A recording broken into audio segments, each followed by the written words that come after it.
आज मेरो जन्मदिन। सबैभन्दा पहिला त मलाई जन्म दिनुहुने मेरी आमा अनि मेरो बाबा हजुरहरूलाई धेरै धेरै धन्यवाद। मलाई यो सुन्दर दुनियाँमा जन्म दिनुभएकोमा अनि धेरै धेरै धन्यवाद मेरी आमा मलाई यति राम्रो संस्कार दिनुभएकोमा अनि धेरै धेरै धन्यवाद मलाई यति राम्रो परिवारमा जन्म दिनुभएकोमा।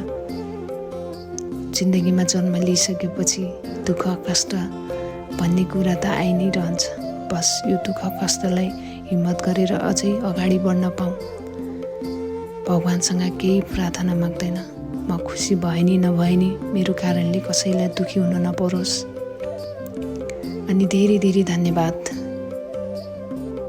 यति ठुलो दुःखको घडीमा मलाई साथ सपोर्ट दिनुहुने सम्पूर्ण नेपाली आमा बुवा दाजुभाइ दिदी बहिनी सम्पूर्णलाई धेरै धेरै धन्यवाद।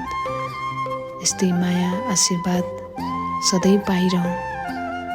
हजुरहरूलाई जति धेरै धन्यवाद भने पनि पुग्दैन, त्यति धेरै माया दिनुभएको छ।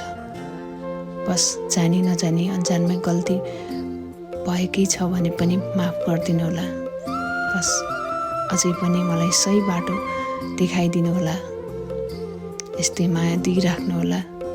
भन्नलाई धेरै शब्दहरू छन्, तर जे छ मनबाट सबैलाई धेरै धेरै माया अनि मिठो सम्झना